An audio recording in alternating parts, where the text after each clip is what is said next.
حضرت عیسیٰ علیہ السلام کے فضائل و کمالات کی فہرست بہت طویل ہے اور ان کی سیرت و عادات کے واقعات بالتفصیل بتانا بہت مشکل ہے کیونکہ وہ بہت زیادہ ہے۔ ہم اس مقام پر علامہ مجلسی علیہ رحمۃ اللہ اور علامہ سلبی کے افادات سے استفادہ کرتے ہیں۔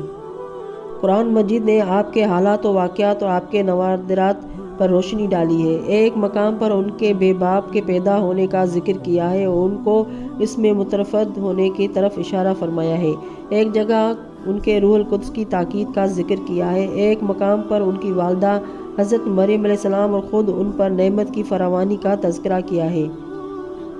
ایک جگہ گہوارے میں کلام کرنے کی وضاحت کی ہے، ایک اور جگہ تعلیم کتاب و حکمت کا ذکر کیا ہے۔ ایک مقام پر نزول و انجیل کا حوالہ دیا ہے۔ ایک جگہ ان کی مٹی میں سے طائر بنانے اور اندھے اور مبروز کو اچھا کرنے اور مردوں کو زندہ کرنے کا تذکرہ کیا ہے۔ ایک روایت میں ہے کہ حضرت عیسیٰ علیہ السلام نے جو طائر بنایا تھا وہ چمگادڑ تھا۔ امیر المومنین علیہ السلام کا ارشاد ہے کہ وہ 6 جاندار جو ماں کے پیٹ سے پیدا نہیں ہوئے ان میں سے ایک چمگادڑ بھی ہے جسے حضرت عیسیٰ علیہ السلام نے مٹی سے بنایا تھا۔ امام سلوی کا بیان ہے کہ حضرت عیسیٰ علیہ السلام نے صرف ایک چمگادڑ ہی نہیں بنایا تھا بلکہ بہت سے طائر مٹی سے بنائے تھے۔ چمگادڑ کا ذکر صرف اس کی خلقی ندرت کی وجہ سے کیا جاتا ہے۔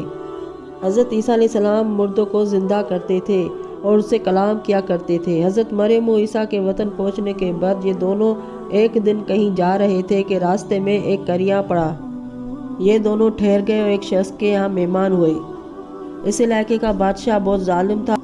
اتنے میں اس کا خاوند گھر آیا اور بہت زیادہ مغموم نظر آیا۔ حضرت مریم نے اس عورت سے پوچھا کہ تیرا خاوند رنجیدہ کیوں نظر آ رہا ہے؟ اس نے جواب دیا کہ یہاں کا ظالم بادشاہ کا اصول ہے کہ وہ خود اس کے سارے لشکر کے تمام افراد ایک ایک آدمی کے یہاں کھانا کھاتے ہیں۔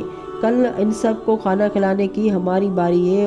میرا شوہر سخت پریشان ہے کہ ہم کل کھانا وغیرہ کس طرح کھلائیں گے۔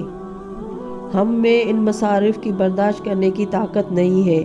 حضرت مریم علیہ السلام نے فرمایا کہ تم اس سے کہہ دو کہ وہ گھبرائے نہیں، اس نے ہمارے ساتھ بڑا احسان کیا ہے، ہماری مہمان نوازی میں بڑی دلچسپی لی ہے، لہٰذا میں اپنے فرزند عیسیٰ سے کہہ دوں گی کہ وہ دعا کریں گے اور سارا بندوبست ہو جائے گا۔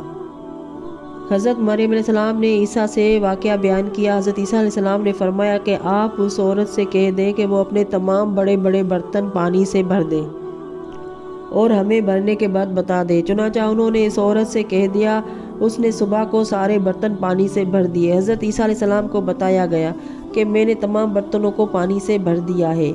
اس کے بعد حضرت عیسیٰ علیہ السلام نے دعا کی اور تمام دیگوں کا پانی مختلف قسم کے کھانوں سے بھر گیا، اور کھانا بھی ایسا کہ اہل دنیا نے کبھی اس قسم کا کھانا کھایا ہی نہ تھا۔ نیز ایک دیگ میں بروایت عامہ بہترین قسم کی شراب بھی موجود تھی۔ جب بادشاہ اور اس کے لشکر نے کھانا کھایا تو سب حیران ہو گئے اور پوچھنے لگے یہ کھانا کس نے پکایا ہے؟ اور بادشاہ نے میزبان سے پوچھا کہ شراب کہاں سے پیدا ہوئی ہے اور کس زمین کے انگور سے بنائی ہوئی ہے؟ اس نے کہا کہ اسی زمین سے اس کا تعلق ہے۔ اس نے کہا کہ اس زمین میں انگور ایسے شراب کبھی تیار نہیں کر سکتی۔ مجھے ہرگز یقین نہیں کہ یہ شراب اسی زمین کے متعلق ہے۔ یہ صحیح بتا دے کہ کیا ماجرا ہے۔ اس نے کہا کہ میرے پاس ایک مہمان ٹھہرا ہوا ہے، وہ ایسا مستجاب دعوات ہے کہ وہ جس چیز کے لیے دعا کرتا ہے وہ ضرور قبول ہوتی ہے۔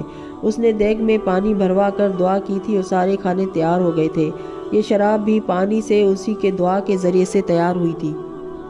یہ سن کر بادشاہ نے کہا کہ میرا ولی عہد جس کو میں بے حد چاہتا تھا وہ چند دن ہوئے فوت ہو گیا ہے۔ یہ شخص جب اس قدر مستجاب دعوات ہے تو ممکن ہے کہ اگر یہ دعا کرے تو میرا فرزند زندہ ہو جائے اور میں اسے اپنا ولی عہد بنا دوں۔ یہ کہہ کر اس نے حضرت عیسیٰ علیہ السلام سے ملنے کی خواہش کی۔ جب ملاقات ہوئی تو اس نے عرض کی کہ حضرت عیسیٰ علیہ السلام نے فرمایا کہ میری دعا سے وہ زندہ تو ضرور ہو سکتا ہے لیکن میں ایسا نہیں کروں گا، کیونکہ اگر وہ زندہ ہو جائے گا تو اس ملک میں شدید فساد پیدا ہو جائے گا۔ بادشاہ نے کہا کہ آپ فساد کی پرواہ نہ کریں، اسے زندہ کر دیں۔ حضرت عیسیٰ علیہ السلام نے فرمایا اگر تو مجھے مجبور ہی کرتا ہے تو میں ایسا کر دوں گا، لیکن اس میں شرط یہ ہوگی کہ مجھے فوراً یہاں سے چلے جانے کی اجازت ہوگی، میں بلا تاخیر اس کے زندہ ہونے کے بعد یہاں سے روانہ ہو جاؤں گا۔ اس نے کہا آپ کو اختیار ہے۔ اس کے بعد حضرت عیسیٰ علیہ السلام نے دعا کی اور اس کا فرزند زندہ ہو گیا۔ اس کے فرزند کو زندہ کرنے کے بعد فوراً حضرت عیسیٰ علیہ السلام اپنی ماں کو لے کر اس ملک سے باہر چلے گئے۔